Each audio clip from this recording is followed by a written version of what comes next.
Hello, my name's Jim Moran, and thanks very much for joining us for Better Health and Safety Performance with ISO 45001, Clause 9, Performance Evaluation.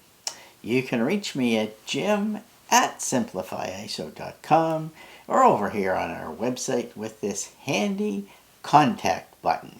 This particular clause, Clause 9, talks about performance evaluation. You can see here in this diagram that it covers the entire management system. It's at the bottom. It's in the check section of the Plan, Do, Check, Act cycle. And you'll find in here some requirements you have to meet to keep your people safe.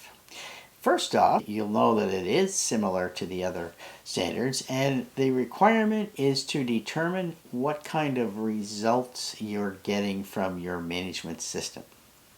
The first clause, 9.1.1, has some interesting questions about what things to look at. You get to decide. There aren't any specific requirements here other than making sure that you look for legal requirements. These do not apply in some of the other standards, ISO 9001 in particular. You'll also see a requirement here for evaluating compliance with legal requirements. If you have ISO 14001 in place, you'll have a procedure already created for that, and perhaps you already have access to current versions of applicable laws. Another thing you'll see in this section is the requirement to act on the information that you determine when you do the evaluation for compliance. Next, you'll be required to maintain knowledge compliance status with legal requirements and others, and you'll probably want to make sure management knows about that part of it. And finally, retain documented information of the compliance evaluation results. You want to make sure that you're keeping up with the laws, but more importantly, keeping your people safe. One way to take measurements to see how things are and to see if there are improvements you can make is this diagram that known as Bird's Safety Pyramid. Some people call it Bird's Taxonomy. Bird's research showed that with a number of near misses, accidents with no injury or damage, you'll have a certain smaller number of damage accidents, you'll have a smaller number of minor injuries, and of course a fatality or very serious or disabling injury. So if you can start tracking your near misses, it could help you avoid having a catastrophic event that's going to leave somebody disabled. In the next section, Clause 9.2, you'll see the typical internal audit requirements, and make sure that you're training your auditors to look for results.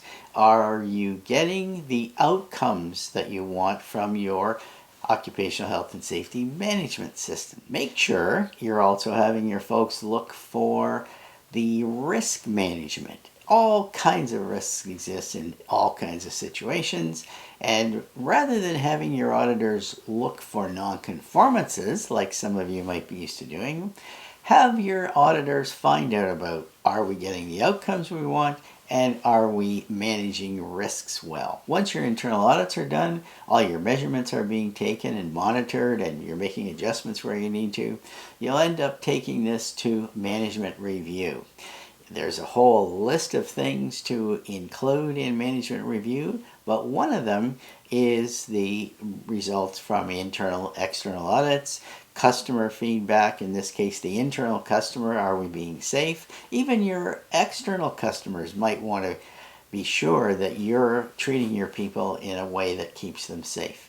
You'll be looking at your metrics in management review, and finally, you'll be looking for ways to improve the health and well-being of your employees or anybody working under your control.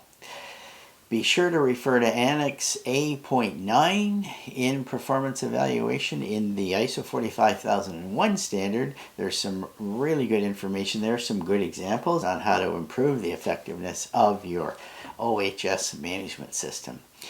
Might not hurt to give us a call and see if our software, our cloud-based management system, can help you keep your people safe. If you'd like to spend 10 or 15 minutes, just use this handy schedule a demo button right here, and we'll take a few minutes to see if this might be a fit. Thanks very much for having a look, and I hope you can stop by next time for the final section of ISO 45001 Clause 10, Improvement. Bye for now.